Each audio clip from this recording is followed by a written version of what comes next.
So today we'll be looking at the Coleman Hyperflame. It's a dual burner camp stove, and it puts out a considerably high amount of heat than your single burner camp stoves. So lifting up here and have a look. So what actually comes in the box is what you see now, this unit here.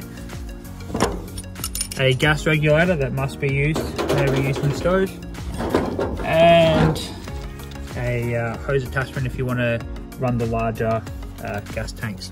It doesn't actually come with this attachment here. This was only $5 from Bunnings, but this allows you to run your larger gas bottles as well. You grab this regulator,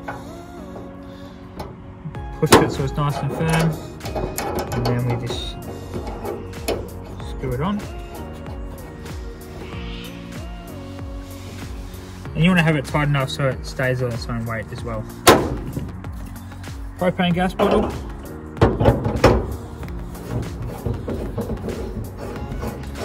Now it is really important that you don't actually turn on the stove with the gas cylinder like this.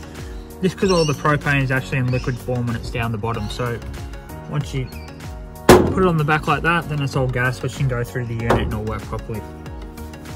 To turn it on, simply twist until you hear gas and then repetitively hit the electric start. One thing I like about the size of this unit, can actually fit 2 12-inch pots or pans on it. So you can easily cook, massive pot of pasta for your family, or if you're doing steak and veggies, 2 pans on there. And it is putting out 12,000 BTU per burner, so that's about the same amount of heat you get from your home stove. So anything you can do at home, you can do out in the bush. That's really cool as well.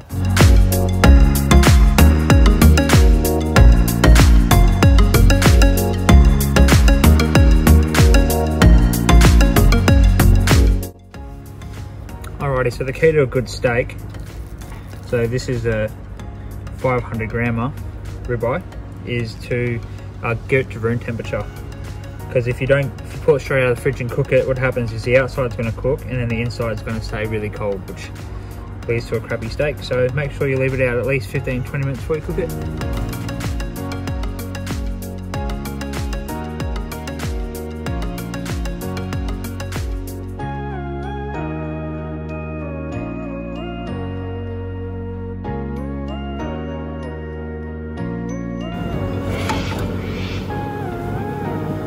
Get some heat into that pan.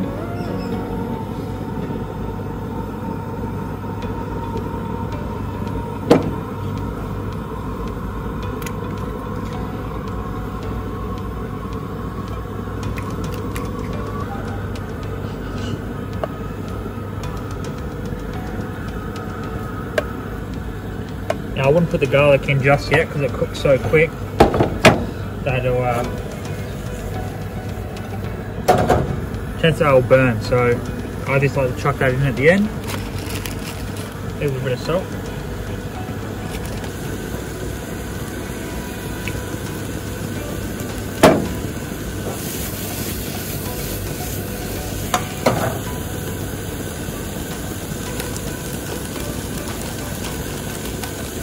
Okay, so the steak needs plenty of salt.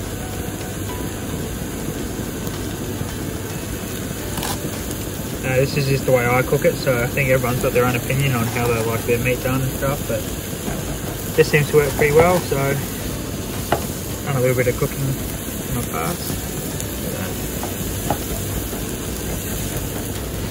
You can tell your steak's ready to chuck on.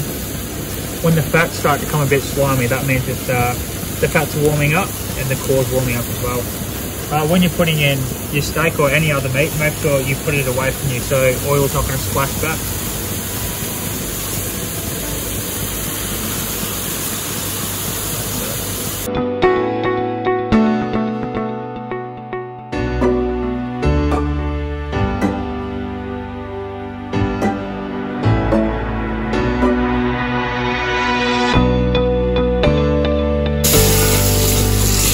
nice and sealed. my little tray lifts it off the ground. And essentially turns it into a little oven.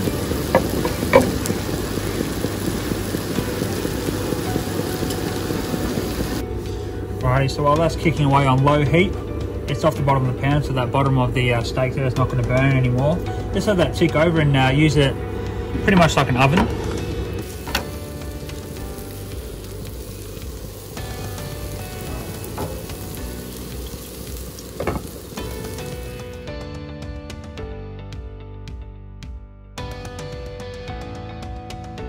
Now just make sure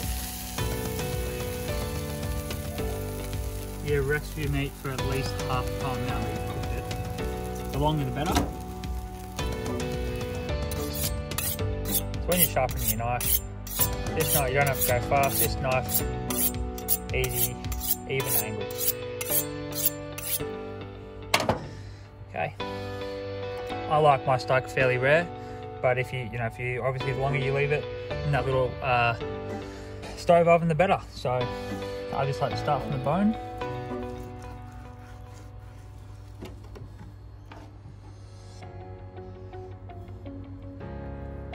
Then I simply work my way from the outside in.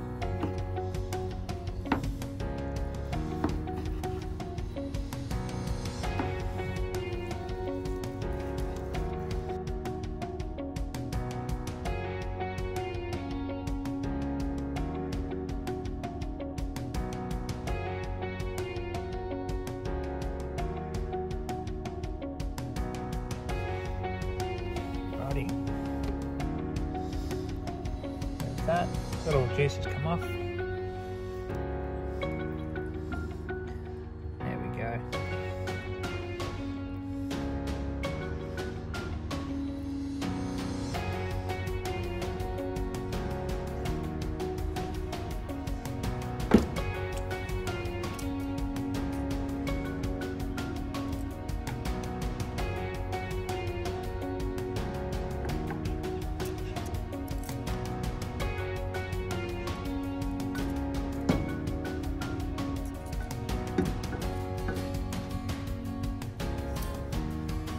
And there you have it. Fairly rare, just like I like it. Sauteed mushrooms and broccolini, all cooked on the Hyperflame.